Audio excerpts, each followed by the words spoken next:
The flames licked at Penelope Valmont's wedding dress as she ran through the burning church, her dreams crumbling faster than the charred timber falling around her. The year was 1876, and what should have been the happiest day of her life had transformed into a nightmare of fire, betrayal, and the crushing realization that the man she thought loved her had abandoned her at the altar, leaving her to die. Sacramento, California, was supposed to be Penelope's fresh start. The bustling city along the American River had grown from a gold rush settlement into a thriving trade center, drawing people from all walks of life seeking fortune and new beginnings. At 22, Penelope had traveled west from Boston with high hopes and a commitment to marry Harold Blackstone, the son of a successful merchant who had courted her through letters for nearly a year. The church fire had started mysteriously during the ceremony, just moments after Harold's unexpected declaration that he couldn't go through with the marriage. As guests scrambled for safety, Penelope had been left behind in the confusion, the elaborate white gown hampering her movements as smoke filled the sanctuary. "Help! Please, someone!" she screamed, her lungs burning as she stumbled toward what she hoped was an exit. The flames had spread with unnatural speed, engulfing the wooden structure. She could barely see through the thick smoke, but she forced herself forward, desperate to escape. A beam crashed down inches from her, sending sparks flying against her dress and hair. The searing pain as fire caught the edge of her sleeve made her cry out. She beat frantically at the flames, feeling them bite into her skin.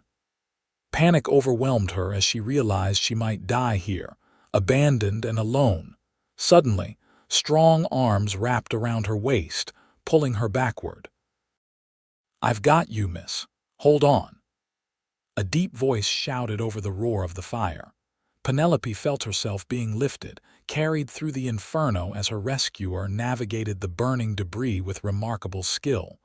The rush of cool air hit her face as they burst through a side door into the alleyway. Her lungs greedily sucked in fresh air between coughing fits, her eyes watering too much to clearly see the man who had saved her. "Easy now," he said, setting her down gently and helping her move away from the church as it continued to burn. "You're safe." Penelope's vision cleared enough to see her rescuer, a tall man with dust-covered clothes and a weathered cowboy hat pulled low. His face was partially obscured, but she could see concern in his eyes. "Thank you," she managed, before another coughing fit overtook her. "We need to get you to a doctor," he said, noticing the angry burns on her right arm and the side of her face. "Those burns need tending." "No," Penelope protested, suddenly aware of how she must look a scorched bride abandoned at the altar. The humiliation was too much to bear. "Please just help me somewhere private. I can't face anyone right now." The stranger seemed to understand. Without further questions, he guided her away from the gathering crowd as townspeople formed a bucket brigade to fight the fire. "Name's Yates Sullivan," he said quietly as they moved down the street. "I've got a room at the Silver Dollar Hotel. My sister works there as a maid. She can help tend your wounds without anyone else knowing." Penelope nodded gratefully, leaning on Yates as they walked. She glanced back once at the burning church, watching the black smoke curl into the sky. In that fire, her old life was turning to ash. She didn't know it yet, but from those ashes something new would rise, something neither she nor the quiet cowboy supporting her weight could possibly imagine. The Silver Dollar Hotel stood 3 stories tall, one of the more respectable establishments in Sacramento. As Yates guided Penelope through a back entrance to avoid curious eyes, she felt increasingly lightheaded from the smoke inhalation and the pain of her burns. "Rose," Yates called softly as they entered the service hallway. A young woman with the same striking blue eyes as Yates appeared from around the corner, her expression changing from surprise to concern when she saw Penelope's condition. "Good heavens! Is this from the church fire?" Rose asked, immediately taking Penelope's other arm to help support her. "Yes, she needs help but doesn't want a doctor just yet, can you?" Yates left the question hanging. "Of course. Bring her to my room in the servants' quarters. It's more private," Rose answered decisively. They navigated the back stairs and corridors, eventually reaching Rose's small but tidy room. With gentle efficiency, Rose helped Penelope sit on the narrow bed while Yates fetched water and clean cloths. "I'm Rose Sullivan," she said kindly, carefully removing what remained of Penelope's scorched veil. "What's your name, dear?" "Penelope Valmont," she whispered, the events of the day catching up with her as tears began streaming down her face. "I was supposed to be married today." Rose's hands paused briefly in their work. "You're the Boston bride, the one marrying Harold Blackstone," Penelope nodded miserably. He changed his mind, right there at the altar, said he couldn't go through with it. Then the fire started and everyone ran." Her voice broke. Rose and Yates exchanged a glance as he returned with supplies. "That yellow-bellied coward," Rose muttered. "Everyone in town has heard how he's been boasting about his Eastern bride." Yates set down the basin of water and medical supplies he'd gathered. "I'll wait outside while you tend to her, Rose." "No," Penelope said quickly, surprising herself. "Please stay. I don't know anyone here except the Blackstones, and clearly I can't go to them now." The thought of facing Harold's family after being rejected so publicly made her stomach churn. Yates nodded, turning a chair backward and straddling it while Rose began the painful process of cleaning Penelope's burns. As the cool water touched her inflamed skin, Penelope couldn't hold back a whimper. "These are bad, but I don't think they'll scar too deeply," Rose said, working with practiced hands. "The one on your arm is worst. Your face just has some minor burns along the right side." "My face?" Penelope hadn't even realized. She raised her left hand to touch her cheek, feeling the tender, raw skin there. "Oh no. Nothing that won't heal," Rose reassured her, applying a salve that smelled of herbs. "But you'll need proper care for a while." While Rose worked, Yates filled a glass with water and offered it to Penelope. As she reached for it with trembling fingers, she noticed for the first time that he had scars of his own, extensive burn scars that covered his right hand and disappeared up his sleeve. When he caught her looking, he didn't try to hide them. "Ranch fire 5 years back," he explained quietly. "Lost most of our cattle and nearly my life. These heal, Miss Valmont. In time."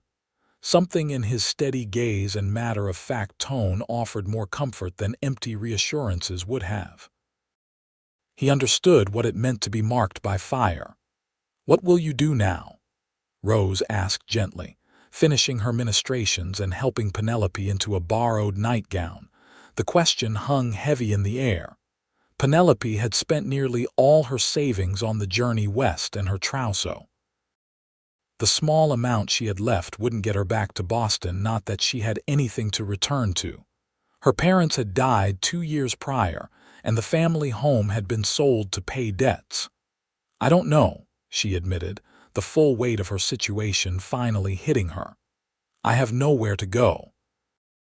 Rose sat beside her on the bed. "You can stay here tonight. I'll bring food up when no one's watching." "And tomorrow," Yates said, standing up, "we'll figure something out. I promise you won't be left alone, Miss Valmont." His words, simple as they were, eased something in Penelope's chest. For the first time since the flames had surrounded her, she took a deep breath that wasn't followed by fear. "Thank you," she whispered, looking between the siblings. "Both of you."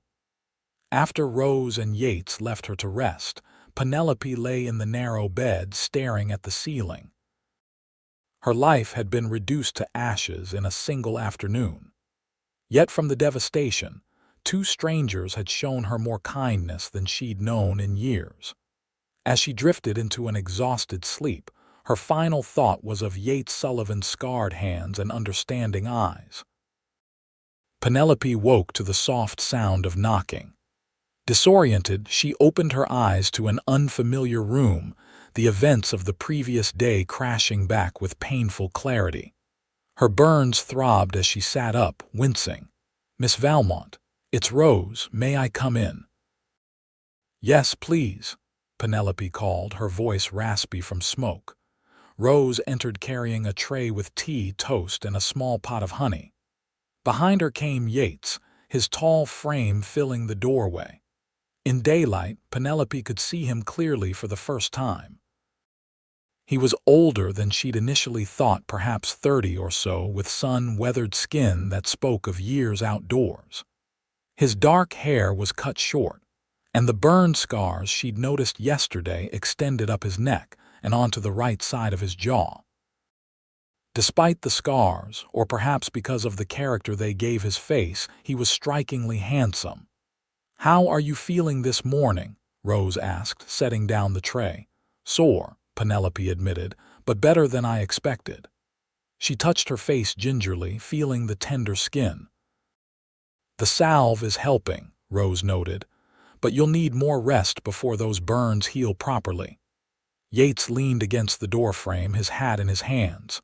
"There's something you should know, Miss Valmont. The fire yesterday, it wasn't an accident." Penelope stiffened. "What do you mean?" "Sheriff's investigating, but word is someone deliberately set it. They found oil-soaked rags at the back of the church." His blue eyes were serious as they met hers. "Did you notice anything strange before the ceremony?" Penelope tried to think back through the chaos. "No, Wait. There was a man I didn't recognize watching from the back. I noticed him because he seemed out of place among the guests, roughly dressed, like a laborer. I assumed he worked for the church." Yates and Rose exchanged glances. "Could you describe him?" Yates asked.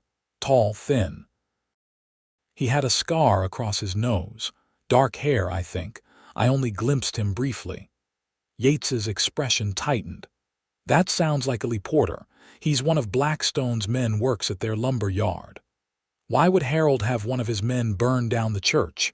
Penelope asked, confused and horrified. "That's what I aim to find out," Yates said grimly. "But first, we need to get you somewhere safe. Rose has been asking around. There's talk in town. Some folks are saying you might have set the fire yourself after being jilted." "That's preposterous," Penelope exclaimed. "Of course it is," Rose said soothingly. "But Sacramento loves gossip, and the Blackstones have influence. Harold's already telling people he broke the engagement because he discovered something unsavory about your past." Tears of anger and humiliation stung Penelope's eyes. "There is nothing in my past. My father was a professor at Harvard. After he died, I worked as a governess until Harold's letters convinced me to come west." "We believe you," Yates assured her, "but you need time to heal away from prying eyes and wagging tongues." "I'm heading back to my ranch tomorrow. It's about 30 miles east in the foothills. You'd be welcome to recuperate there." "Your ranch," Penelope repeated, startled by the offer, the double S. "It's not much. I'm rebuilding after the fire that." He gestured to his scarred face. "But it's peaceful. No one would bother you there while we sort out what happened." "Yates's neighbor, Mrs. Hollingsworth, is a widow who helps with the housekeeping," Rose added. "She's kind and discreet. You wouldn't be without female company." Penelope considered her options, which were painfully few. She had barely enough money for a week at a boarding house, no family to turn to, and now her reputation in Sacramento was being deliberately tarnished. "Why would you help me like this?" she asked Yates directly. "You don't even know me." Something flickered in his eyes, a shadow of old pain, quickly masked. "Let's just say I know what it's like to lose everything in a fire, and to have people make assumptions based on scars they can see." His honesty disarmed her. After a moment's consideration, Penelope nodded. "Thank you, Mr. Sullivan. I accept your offer." The journey to the Double S Ranch began before dawn the next morning. Rose had helped Penelope exchange her ruined wedding dress for a simple blue traveling outfit, purchased secondhand with some of Penelope's dwindling funds. The burned side of her face was partially concealed by a wide-brimmed hat and a lightweight scarf. Yates arrived with a wagon rather than the horses Penelope had expected. "The ride's easier in a wagon, given your injuries," he explained, helping her up to the bench seat. As they left Sacramento behind, the early morning fog clung to the American River, giving the landscape an ethereal quality. The city soon gave way to scattered farmsteads, then rolling hills that gradually rose toward the distant Sierra Nevada mountains. For the first hour, they traveled in companionable silence. Penelope found herself studying Yates's profile as he handled the reins. In the strengthening sunlight, his scars were more visible, a web of healed tissue extending from his right jaw down his neck, disappearing into his collar. "It doesn't hurt anymore," he said suddenly, catching her gaze. "In case you were wondering." Penelope blushed, embarrassed at being caught staring. "I'm sorry, that was rude of me." Yates shrugged. "It's natural to be curious. Folks either stare or pretend not to see them at all." "Not sure which is worse." "How did it happen?" she asked, then immediately backtracked. "I apologize, that's too personal a question." "No need for apologies," Yates replied, his voice even. "It was 1871. I'd built up a decent-sized cattle operation. One night, a lightning storm came through. Hit the barn while I was inside tending a sick calf." He paused, eyes fixed on the road ahead. "The fire spread faster than anything I'd ever seen. I got the horses out, but when I went back for the cattle, well, the roof collapsed. Got pinned under a burning beam. Would have died if my ranch hand hadn't pulled me out." "That's terrible," Penelope said softly. "Lost nearly everything that night. Most of the cattle, the buildings, my plans for the future." His hands tightened on the reins. "And my fiancé." Penelope looked at him sharply. "Your fiancé." A muscle worked in Yates's jaw. "Clara Jennings, daughter of the banker in Placerville. We were to be married that spring. But after the fire, after she saw what I looked like." He trailed off, then finished simply. "She couldn't bear the thought of being seen with me." "She left because of your scars." Penelope couldn't keep the indignation from her voice. "Said she couldn't spend her life with a man whose face frightened children." Yates's tone was matter-of-fact, but Penelope could hear the old hurt beneath. "That's despicable," she said firmly. "Scars are a sign of survival, not something to be ashamed of." Yates glanced at her, surprise evident in his expression. A small smile tugged at his lips. "Not many see it that way." "Then many people are fools," Penelope declared, surprising herself with her vehemence. Her fingers unconsciously touched the burns on her own face, still tender beneath the scarf. "Your scars will fade more than mine," Yates said gently, noting her gesture. "But even if they don't, they're part of your story now. Not the whole story, just a chapter." His words touched something deep within Penelope. Throughout her life, she had been defined by others as a professor's daughter, as an orphan, as a governess, as Harold's mail-order bride. Perhaps now she could finally define herself. "Thank you," she said quietly, "for understanding." They continued eastward as the sun climbed higher. Yates pointed out landmarks, a creek where gold had first been discovered, an old trading post that had served the early settlers, a ridge where the Miwok people had once maintained a summer camp. His knowledge of the land was intimate and respectful. By midday, the landscape had changed to rolling oak-studded hills. They stopped in a shady grove to rest the horses and eat. The lunch rows had packed bread, cheese, dried fruit, and cold chicken. We're about halfway there, Yates said as they ate. How are your burns feeling? They sting in the sun, Penelope admitted, but the salve Rose gave me helps. We'll put more on when we arrive. Mrs. Hollingsworth knows about herbal remedies. She might have something better. As they packed up to continue their journey, Yates suddenly tensed, his hand moving to the rifle kept beneath the wagon seat. "What is it?" Penelope asked, alarmed by his change in demeanor. "Riders coming," he said quietly. "Get in the wagon and stay low."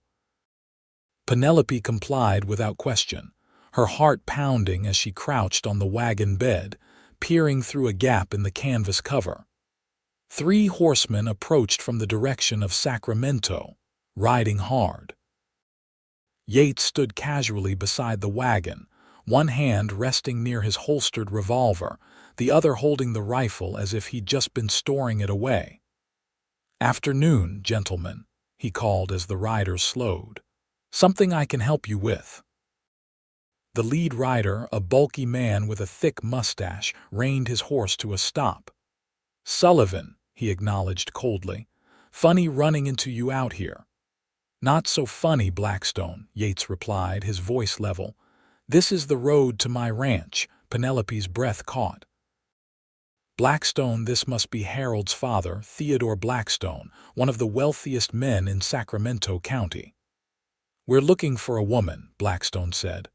"Boston girl, brown hair, green eyes, name of Valmont. Any particular reason?" Yates asked, shifting slightly to put himself between the wagon and the riders. "She's wanted for questioning about the church fire," the second rider said. Penelope recognized him as the sheriff from Sacramento. "Awful business, that fire," Yates commented. "Heard the bride was nearly killed in it." "She's suspected of starting it," Blackstone stated flatly, "after my son called off the wedding." "Interesting theory," Yates said. "Any evidence?" The sheriff looked uncomfortable. "We just need to speak with her, Sullivan." "Blackstone here says she was unstable, threatened revenge when Harold broke things off." "That's so." Yates's tone remained neutral, but Penelope could see the tension in his shoulders. "Well, I haven't seen any Eastern ladies out this way. Just headed home from getting supplies in Sacramento." Blackstone's eyes narrowed suspiciously. "Mind if we check your wagon?" "Actually, I do mind," Yates replied, his hand now resting openly on his holstered gun. "I've got nothing to hide, Sheriff, but I don't take kindly to having my property searched without cause." The sheriff hesitated, glancing between Yates and Blackstone. "We don't have a warrant, Theodore." "You don't need one," Blackstone insisted. "The woman's dangerous." "She's also presumed innocent," the sheriff countered, clearly uncomfortable with Blackstone's tactics. "Sullivan, if you happen to see Miss Valmont, tell her we need to talk to her. That's all." "Will do, Sheriff," Yates agreed easily. Blackstone leaned forward in his saddle. "This isn't over, Sullivan. I know you've had it in for my family since Clara chose Harold over you." Penelope barely suppressed a gasp. Harold, the man who had abandoned her at the altar, had been engaged to Yates's former fiancé. "Ancient history, Blackstone," Yates said coldly. "Now, if you'll excuse me, I've got a long ride ahead." The 3 riders eventually continued down the road toward Sacramento. Yates waited until they were well out of sight before helping Penelope out of the wagon. "You didn't tell me Harold was engaged to your Clara," she said immediately, trying to make sense of this new information. Yates's expression was grim as he helped her back onto the bench seat. "They married about a year after she left me. Didn't last long. She died in childbirth 2 years ago." "I'm sorry," Penelope said, unsure if she was apologizing for bringing it up or expressing sympathy for Clara's death. "Don't be. The Blackstones have been trying to drive me off my land since I started rebuilding." He flicked the reins, setting the horses in motion again. "Theodore wants to expand his timber operation into the foothills. My ranch stands in the way." "And now I've inadvertently brought more trouble to your door," Penelope said, dismayed. Yates glanced at her, his expression softening. "You didn't bring anything, Miss Valmont. The Blackstones did this to both of us." As the wagon continued eastward, Penelope processed everything she'd learned. The pieces were starting to fit together: Harold's sudden rejection, the deliberately set fire, the accusations against her. This wasn't just about a broken engagement. She had stumbled into the middle of a long-standing feud. "Mr. Sullivan," she said finally, "I think it's time you called me Penelope." The road grew steeper as they entered the foothills proper. Oak and manzanita gave way to pines and cedars, the air growing cooler and fragrant with resin. By late afternoon, Yates turned the wagon onto a narrower track that wound through a valley before cresting a gentle rise. "There it is," he said, a note of pride in his voice.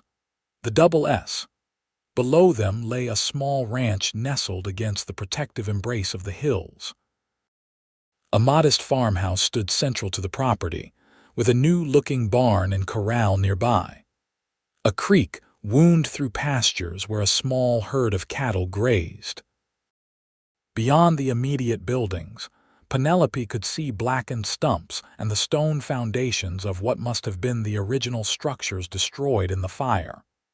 "It's lovely," she said sincerely, touched by the evidence of Yates's determination to rebuild what he had lost. "It's coming along," he replied, guiding the wagon down the slope, slowly but surely.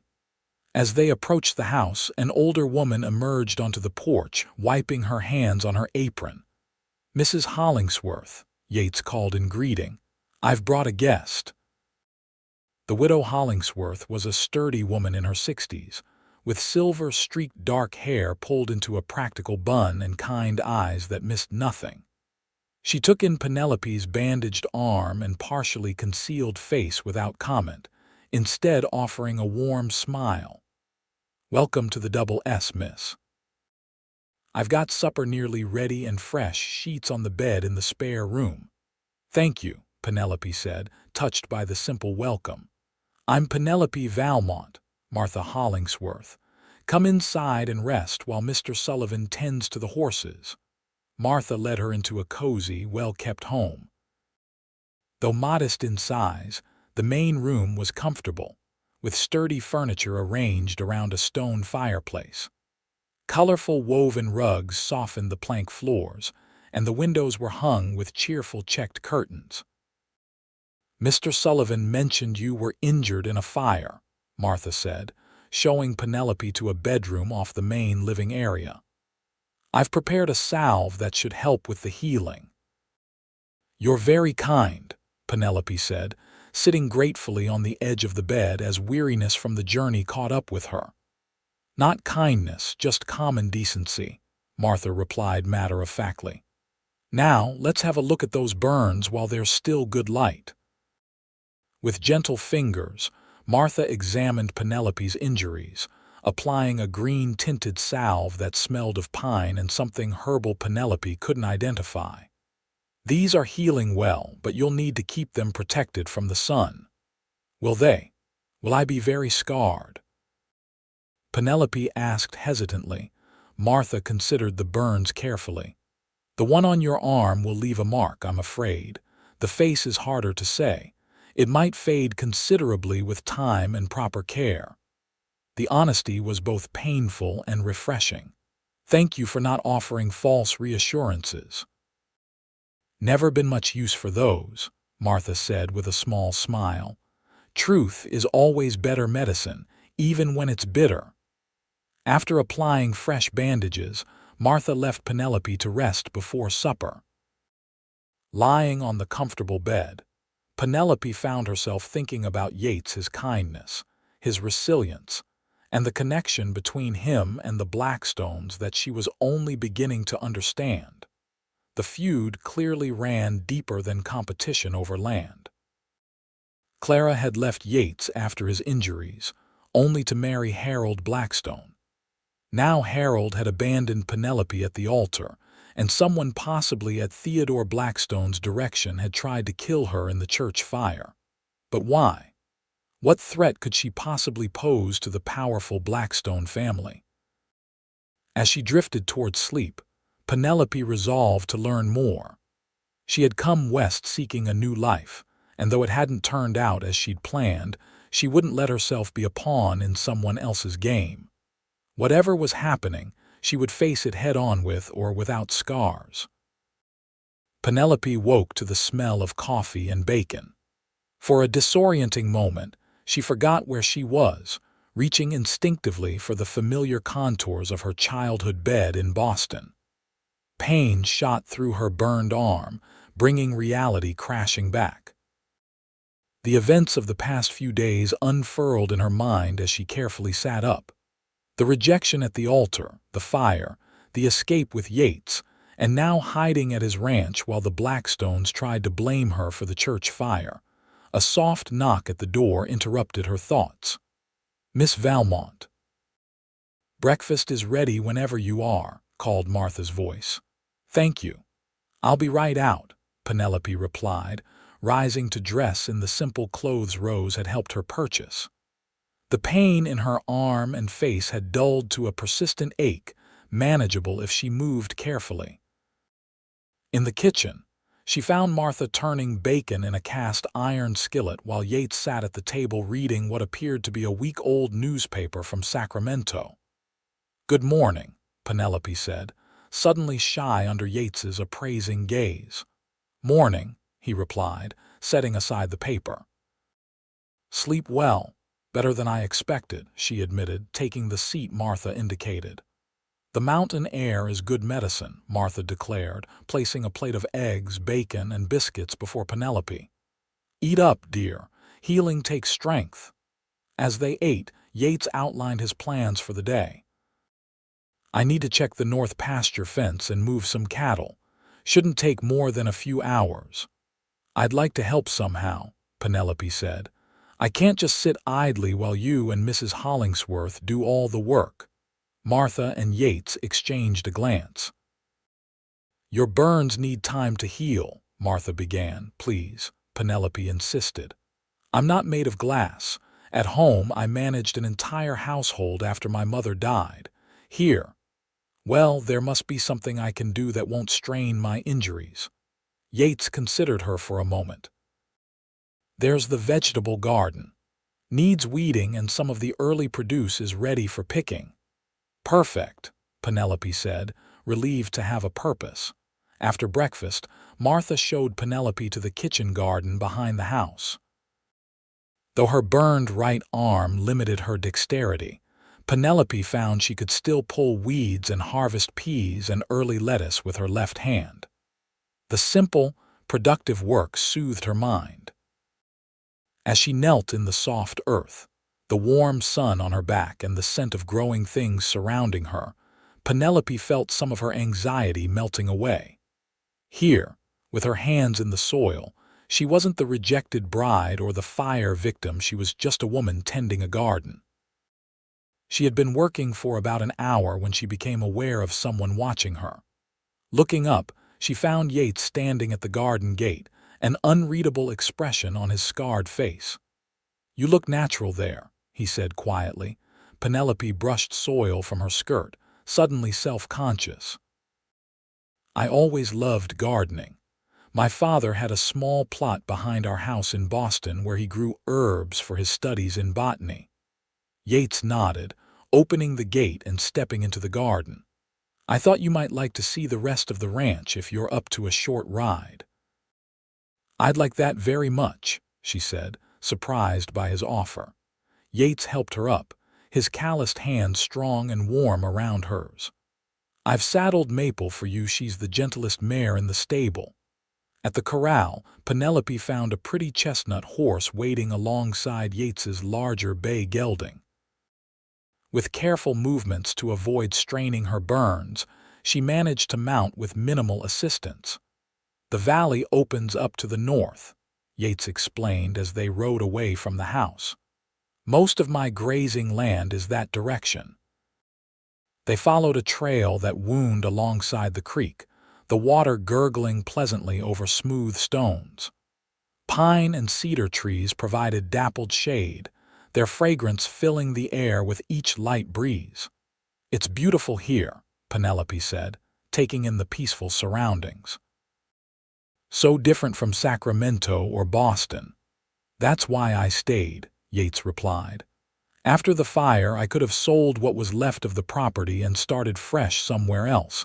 But this land," he gestured to the surrounding hills, "it gets under your skin." "I understand," Penelope said, surprised to find that she did.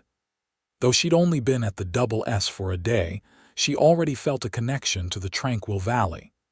They emerged from the tree line into an open meadow where a small herd of cattle grazed.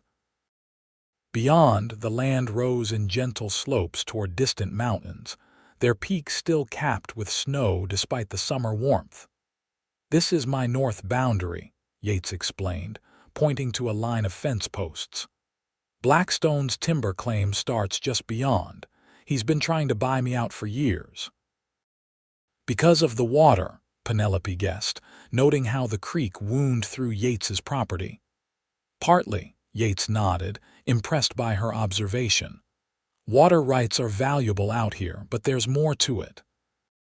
There's a natural pass through those hills that would give him access to untapped forests.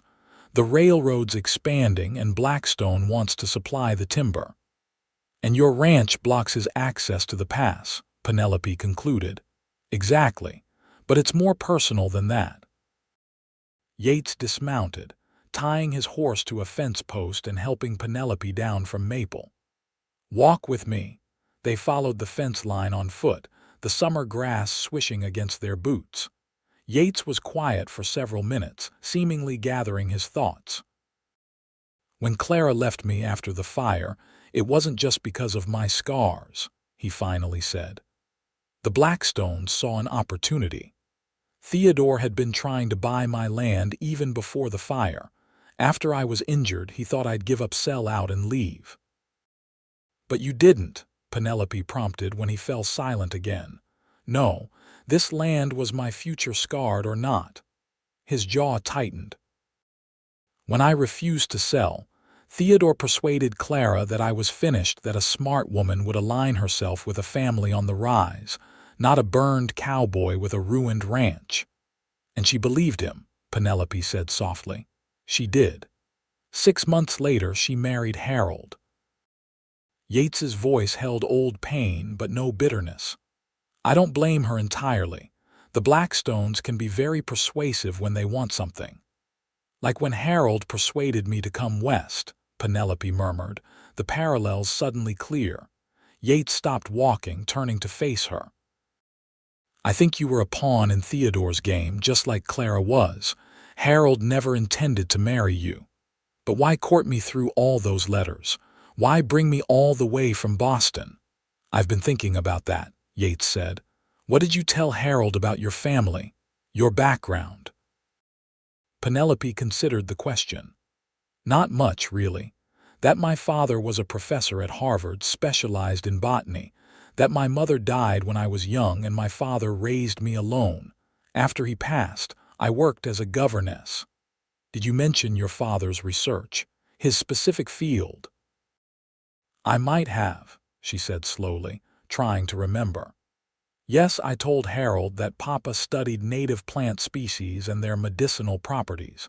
He was particularly interested in cataloging the uses of plants by indigenous peoples."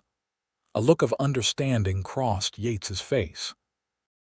"I think I know why the Blackstones wanted you here, and why they tried to eliminate you when they got what they needed." "What do you mean?" "The pass I mentioned, the one that crosses through my land to reach the untapped forests. The Miwok people call it Healing Valley. It's known for rare medicinal plants that grow nowhere else in the region." Yates's eyes were intense as he continued. "If your father documented such plants—" "His journals," Penelope breathed, the pieces falling into place.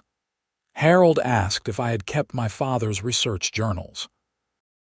I told him I had there in my trunk at the Blackstone house." Did you show them to anyone in Sacramento? Only to Harold, the night before the wedding. He seemed very interested in Papa's notes about California plant species. Because Theodore Blackstone doesn't just want timber rights, Yates said grimly. He wants to control any valuable medicinal plants that might be found. Your father's research could help him identify what to look for. So they used me to get Papa's journals, Penelope said, feeling sick at the realization. Then tried to kill me to keep me quiet. And now they're trying to blame you for the fire, Yates finished. It's a clever plan. If you're branded an arsonist, who would believe anything you said against the respected Blackstone family? Penelope's head spun with the implications. We need to get my father's journals back. They're evidence of what the Blackstones are planning. It won't be easy, Yates warned. Their house in Sacramento is well guarded. Then we'll need help, Penelope decided, a new determination filling her. And I think I know where to start. As they walked back to their horses, Penelope found herself studying Yates's profile. In just a few days, this scarred cowboy had shown her more consideration and respect than Harold had in a year of correspondence. He had risked his safety to protect her, shared his home with her, and now was willing to help her stand against the powerful Blackstones. Thank you, she said suddenly. Yates looked at her questioningly. For what? For believing me, for helping me understand what's happening, for not treating me like some fragile creature who can't handle the truth. Something shifted in Yates's expression, a softening around his eyes, a subtle change that transformed his scarred face into something Penelope found increasingly appealing. You're stronger than you know, Penelope Valmont, he said quietly, her name sounding different when spoken in his deep voice. And far braver than most men I've met. The simple compliment, delivered without flattery or agenda, warmed Penelope more than any of Harold's flowery letters ever had. As they mounted their horses for the ride back to the ranch house, she realized that amid all the betrayal and danger, she had found something unexpected, a man who saw her true self, not just what she could offer him. The thought was both frightening and exhilarating. 3 days passed at the Double S, each one bringing healing to Penelope's burns and clarity to her thoughts. Under Martha's care, the worst of the pain subsided, though the angry red marks remained. Each morning, Penelope helped in the garden or kitchen, finding comfort in the domestic routine. In the afternoons, she often rode with Yates as he tended to ranch business, learning the rhythms of the land and the challenges of raising cattle in the foothills. Their conversations flowed easily, covering everything from books they'd read to their hopes for the future. With each passing day, Penelope found herself more drawn to the quiet strength and integrity of the scarred cowboy. On the 4th morning, Penelope was helping Martha preserve early summer berries when a rider approached the ranch at a gallop. Yates. The man called, dismounting before his horse had fully stopped. Got news from Sacramento. Yates emerged from the barn, wiping his hands on a rag. What is it, Cooper? It's all over town. They're saying that Boston bride set the church fire deliberately. Sheriffs issued a wanted notice. Cooper, a wiry man in his 40s who Penelope learned was Yates's nearest neighbor, handed over a folded paper. Thought you should know, what with your history with the Blackstones. Penelope stepped onto the porch, her heart pounding. Yates unfolded the paper, his expression darkening as he read. They're offering $50 for information leading to her capture, he said, his voice tight with anger. Says here she's dangerous and possibly deranged. Folks in town don't believe it, Cooper assured him. Everyone knows the Blackstones control the sheriff. But thought you should be warned there's bound to be some who'll search for her, hoping for the reward. Appreciate it, Yates said. You staying for coffee? Can't. Need to get back to my place, got a mare about to foal. Cooper's eyes flickered to Penelope, recognition dawning on his weathered face. He touched his hat respectfully but said nothing about her identity. After Cooper departed, Yates brought the wanted notice to Penelope. The crude sketch barely resembled her, but the description was accurate enough.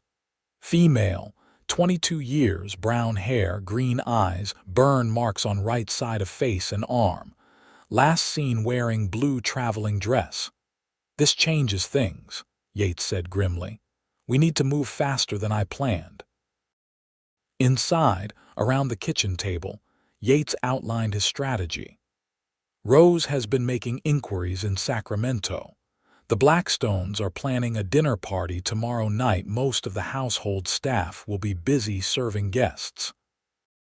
A perfect opportunity to retrieve my father's journals, Penelope concluded.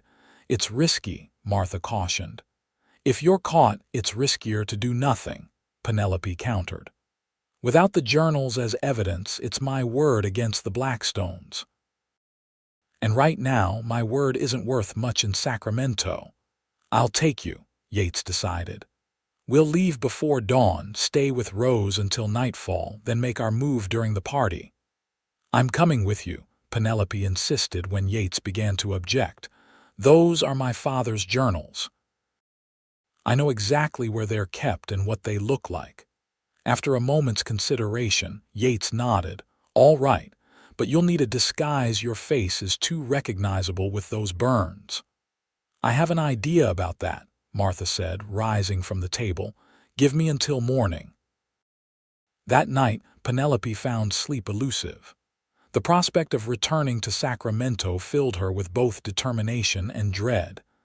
As she stared at the darkened ceiling, a soft knock sounded at her door. Penelope, you awake? Yates's voice was low.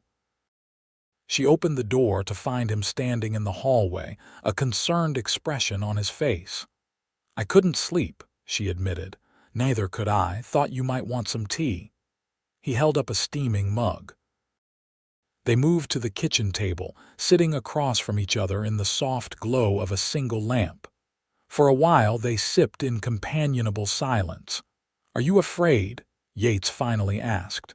Yes, Penelope answered honestly, but not of the danger. I'm afraid of failing, of letting the Blackstones win. Yates studied her over the rim of his mug. You're not what I expected when I pulled you from that burning church. What did you expect? I don't know. Someone more. Fragile, I suppose, Penelope smiled wryly. I was fragile for about a day, then I got angry.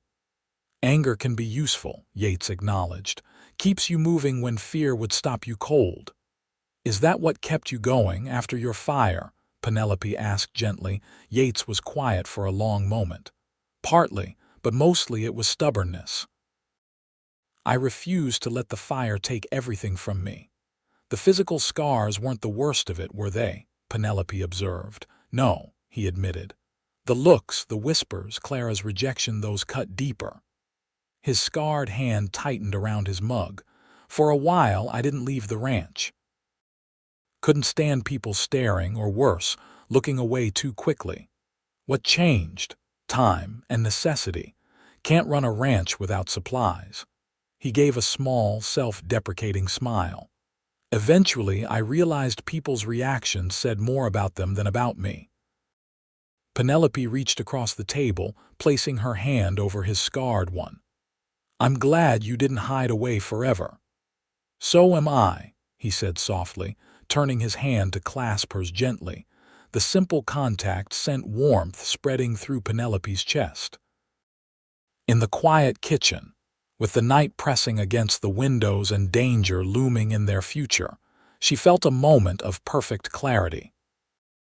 Whatever happened in Sacramento, her life had already changed irrevocably, and not because of the fire or her scars, but because of the man sitting across from her. Dawn found them already on the road, traveling in Yates's bugboard with the canvas cover raised to shield them from view. Martha had worked through the night to create Penelope's disguise, a widow's outfit complete with heavy black veil that would conceal her face without drawing undue attention. Most people avoid staring at a grieving widow, Martha had explained. It's perfect cover. The journey to Sacramento passed in tense silence, both Penelope and Yates lost in their own thoughts. They arrived mid-afternoon, taking a circuitous route to avoid the busier streets before reaching the modest boarding house where Rose worked. Rose greeted them at the service entrance, quickly ushering them inside. "Everything's arranged," she told them once they were safely in her small room. "The Blackstones' party begins at 7.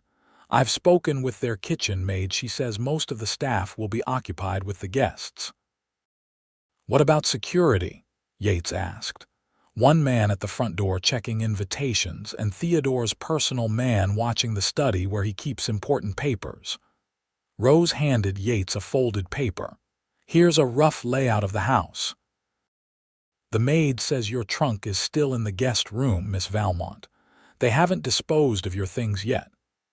"Probably waiting to see if I'll be arrested first," Penelope said grimly. The hours until nightfall stretched interminably. Penelope rested on Rose's narrow bed while Yates went to secure horses for their escape after retrieving the journals.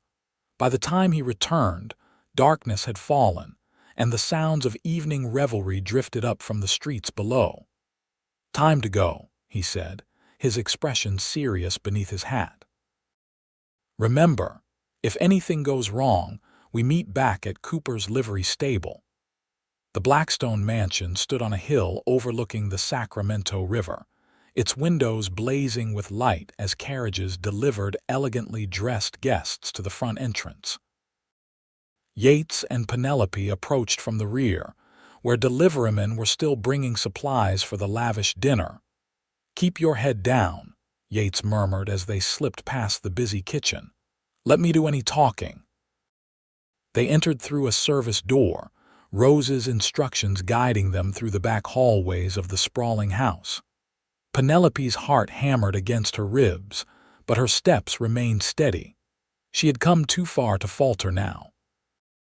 The guest wing was mercifully quiet, most of the household's attention focused on the party in the main rooms.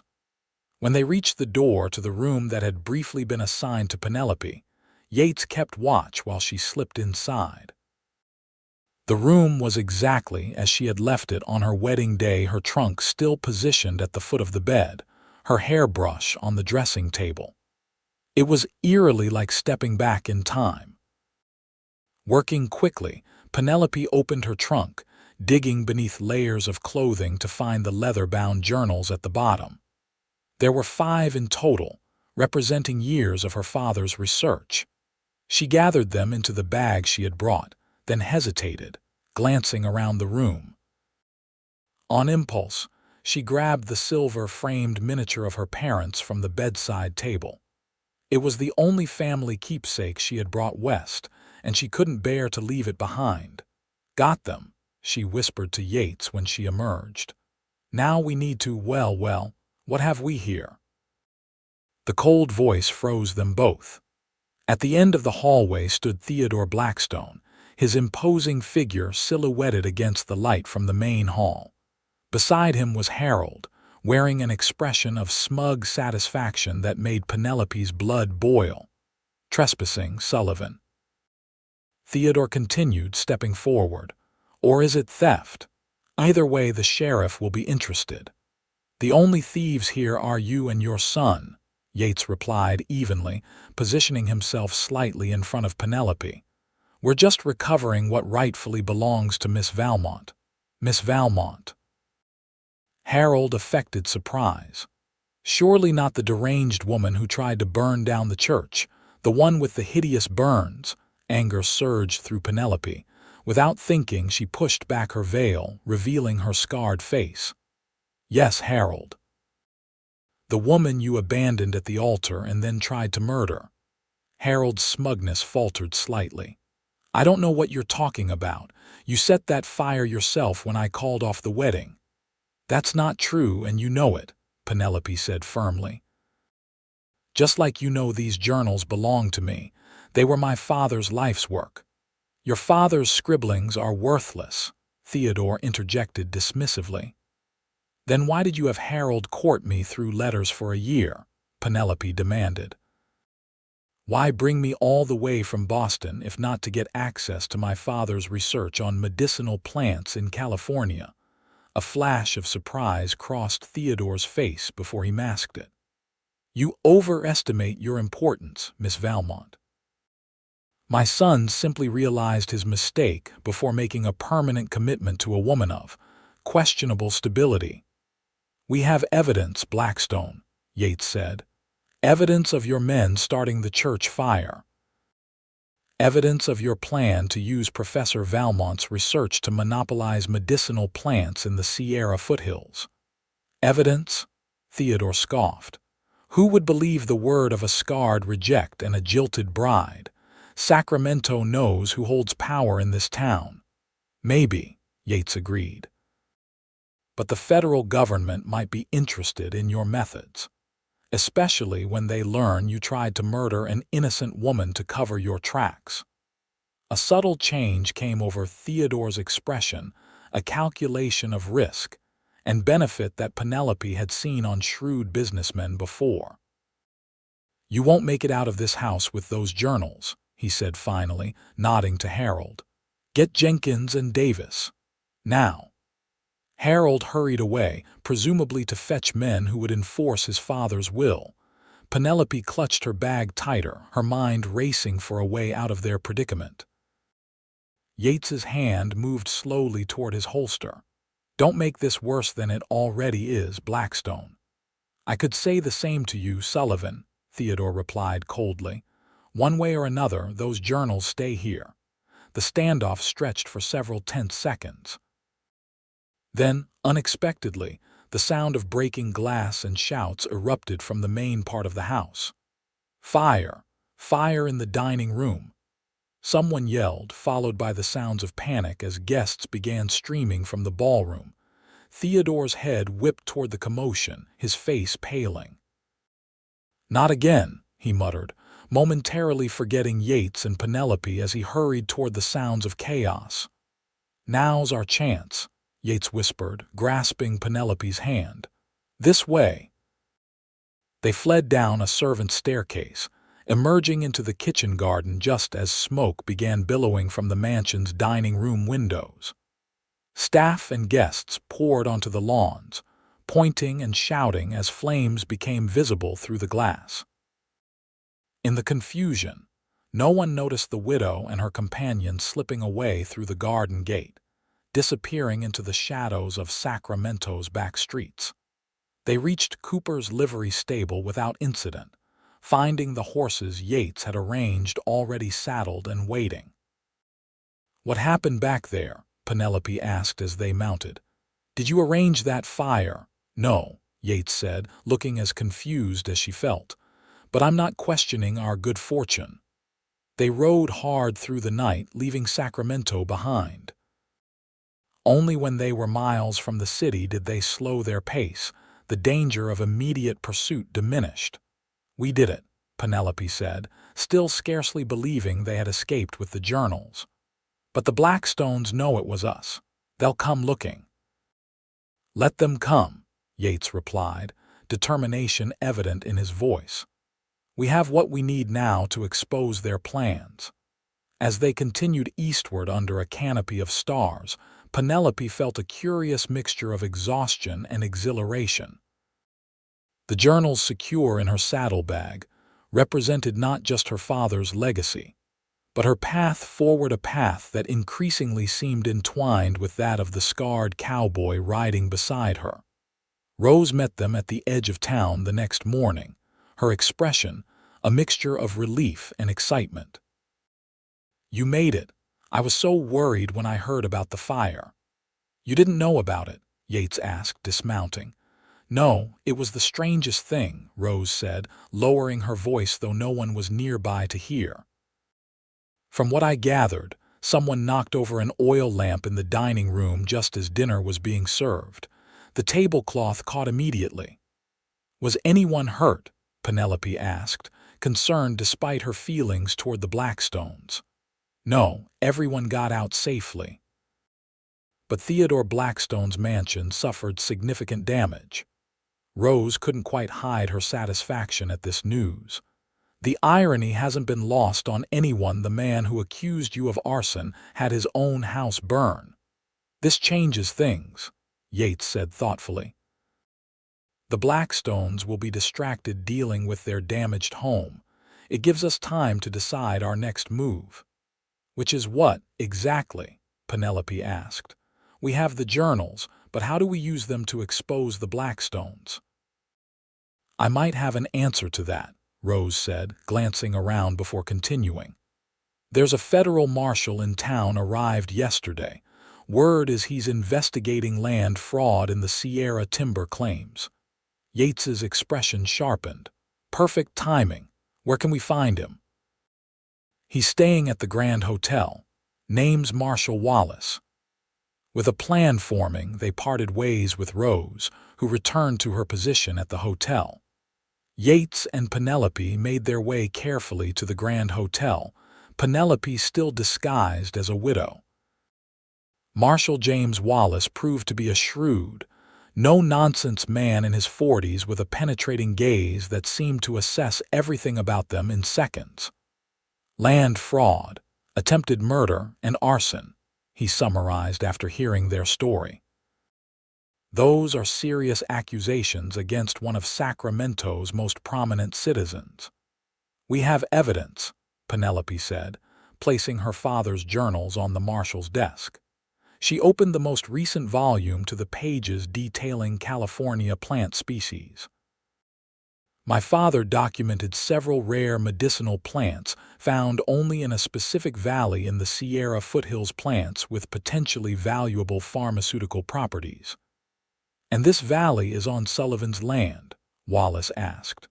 Partially, Yates confirmed. The valley extends through my property into unclaimed territory beyond. Blackstone has been trying to gain control of all of it by forcing me out and manipulating timber claim registrations. The marshal examined the journals carefully. This research is indeed valuable.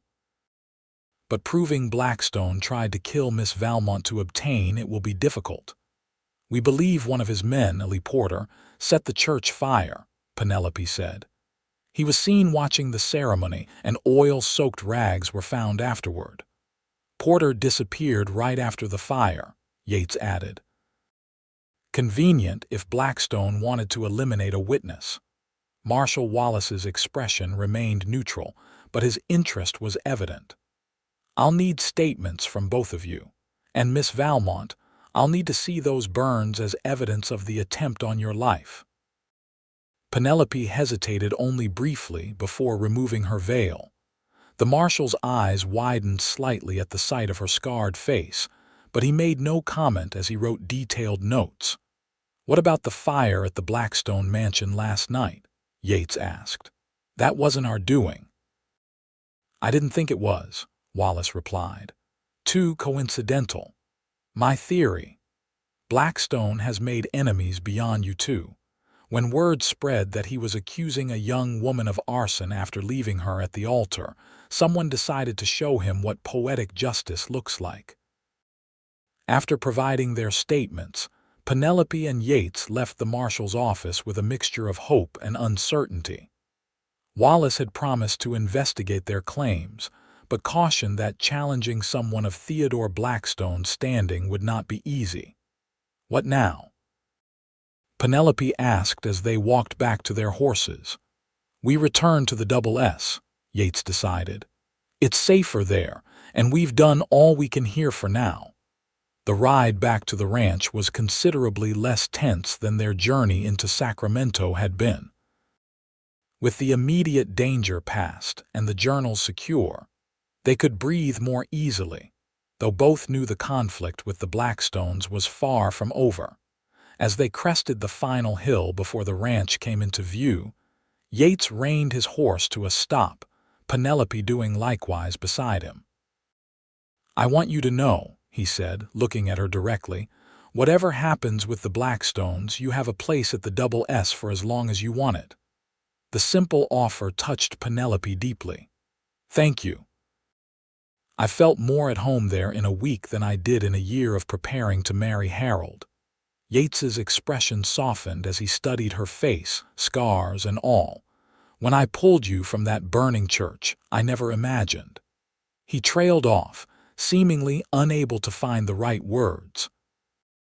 Neither did I, Penelope said softly, understanding what he couldn't quite express.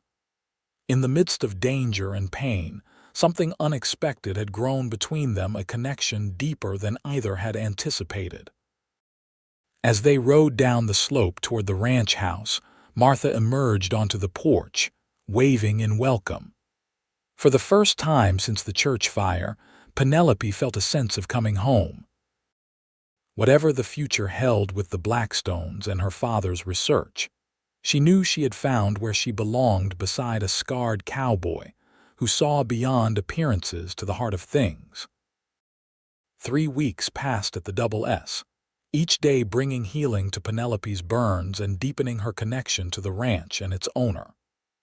The routine of ranch life suited her, helping Martha with household tasks in the mornings, riding with Yates in the afternoons to check on cattle or mend fences.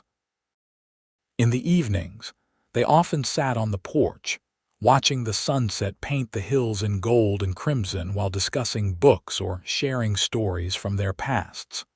Penelope discovered a freedom at the Double S that she had never known in Boston. Here, miles from the constraints of Eastern society, she could be herself, intelligent, capable, and increasingly confident despite her scars. Yates, too, seemed to change in her presence. The bitterness that had marked him since Clara's rejection gradually softened.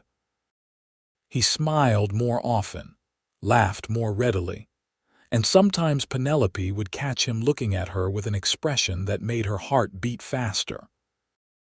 On a warm August evening, they sat side by side on the porch swing after dinner, a comfortable silence between them as they watched fireflies begin to dot the gathering dusk. "I had a letter from Marshal Wallace today," Yates said eventually. Penelope turned to him eagerly. "What news?" "He's building a case against the Blackstones. A reporter has been found hiding in a mining camp up north.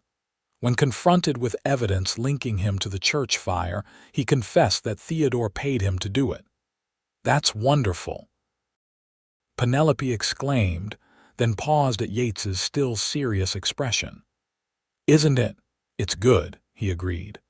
"But Wallace warns that Theodore Blackstone still has powerful friends. The case won't be simple, and we may both be called to testify when the time comes." "I'm not afraid," Penelope said firmly. "Not anymore." Yates studied her face in the fading light. "No, I don't believe you are. You've changed since I first met you." "We both have," she replied softly. His scarred hand found hers on the swing between them, fingers intertwining naturally as if they'd always belonged together. "Penelope," he began, his deep voice unusually hesitant. "These weeks with you here, they've been the best I've known in years." "For me too," she admitted. "I know you came west expecting a different life, a proper house in town, social standing, children." He trailed off, looking out at the darkening hills. "I came west expecting security," Penelope corrected gently. "I thought Harold offered that, but I've found something far more valuable here." "A half-built ranch with a scarred cowboy?" Yates asked, a hint of self-deprecation in his tone. "A home," Penelope said simply. "And a man who sees me really sees me, scars and all." Yates turned to face her fully, his expression open and vulnerable in a way she had never seen before. With careful tenderness, he reached up to touch the healing burns on her cheek, his calloused fingers gentle against her skin. "You're the most beautiful thing I've seen," he said, his voice rough with emotion. "Not despite these marks, but with them. They're part of who you are now, part of your courage." Tears welled in Penelope's eyes at his words. No one had ever looked at her the way Yates was looking at her now, as if she were precious and whole, not damaged or diminished by the fire's touch. "No one has ever said anything like that to me before," she whispered. "No one ever looked at me the way you do either," Yates replied. "Like these scars don't matter." His hand moved to gesture at his own face. "They matter," Penelope said, reaching up to trace the web of healed tissue along his jaw.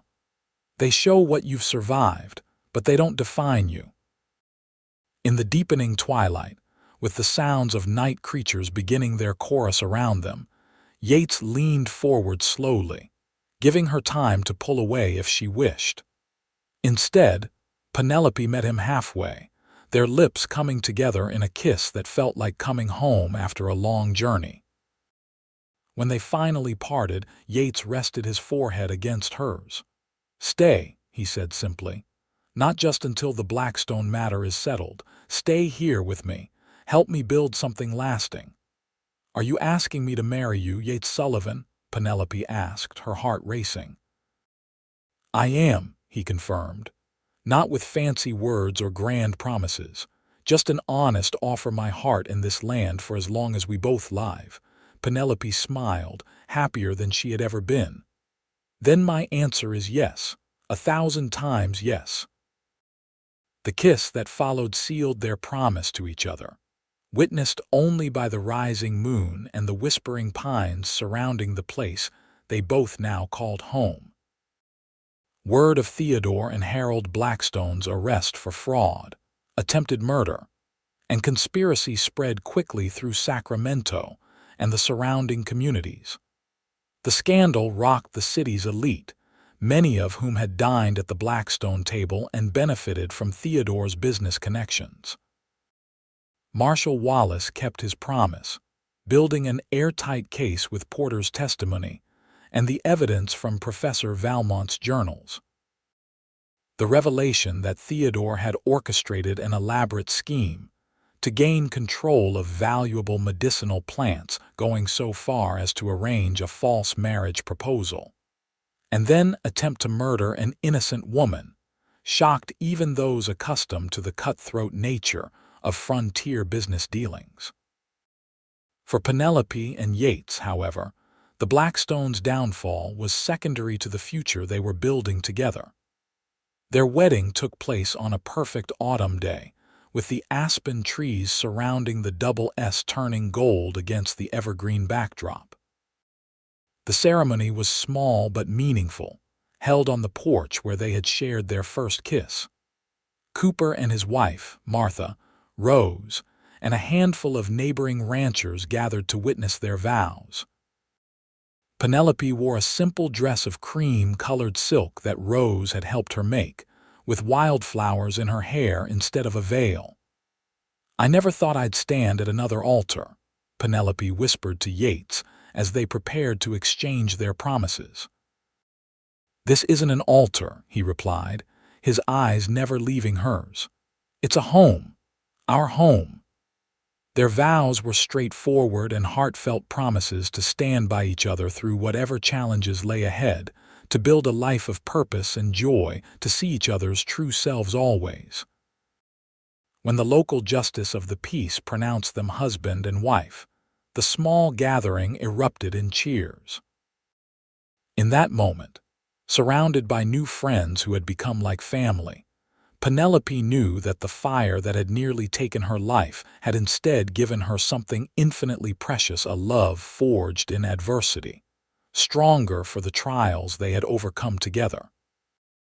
The celebration continued into evening, with fiddle music and dancing in the yard, lanterns hung from tree branches casting golden light over the festivities. As the night deepened, the guests departed, leaving the newlyweds alone at last. Standing on the porch where their journey together had truly begun, Yates took Penelope's hands in his. "No regrets?" he asked softly. "About choosing this life instead of the one you came west expecting?" Penelope smiled, touching the scar on his cheek with tender fingers. "The only thing I regret is that we had to go through so much pain to find each other," but I wouldn't change where we've ended up." Yates pulled her close, his arms strong and secure around her.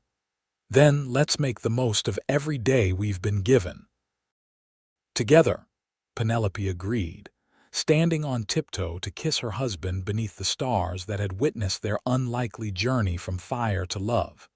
5 years later, the Double S Ranch had transformed from a struggling operation into one of the most prosperous in the foothills. Using Professor Valmont's research as a guide, Yates and Penelope had established a thriving business cultivating and supplying medicinal herbs to pharmaceutical companies back east. The ranch house had expanded to accommodate their growing family, 3-year-old James, named for Penelope's father, and 1-year-old Rose, named for the sister who had helped bring them together. Martha Hollingsworth remained with them, now more grandmother than housekeeper to the children she doted on.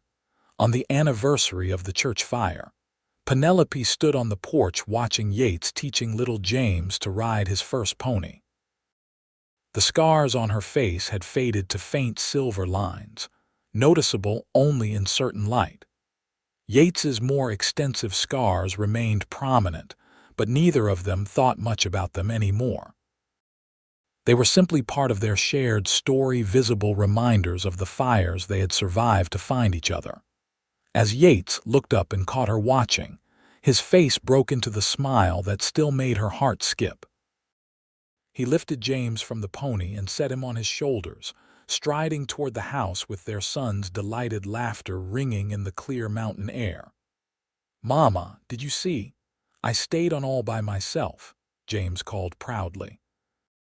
"I saw, sweetheart," Penelope replied, reaching out to ruffle his dark hair as they came up the steps. "You're becoming quite the cowboy." "Like Papa," the boy said with absolute certainty. "Just like Papa," she agreed, meeting Yates's eyes over their son's head. Later that evening, with the children asleep and the ranch quiet under a blanket of stars, Penelope and Yates sat on their porch swing, just as they had on the night he proposed. His arm rested comfortably around her shoulders, her head leaning against him in the easy intimacy of a love that had deepened with each passing season. "You ever think about how differently things might have turned out?" Penelope asked.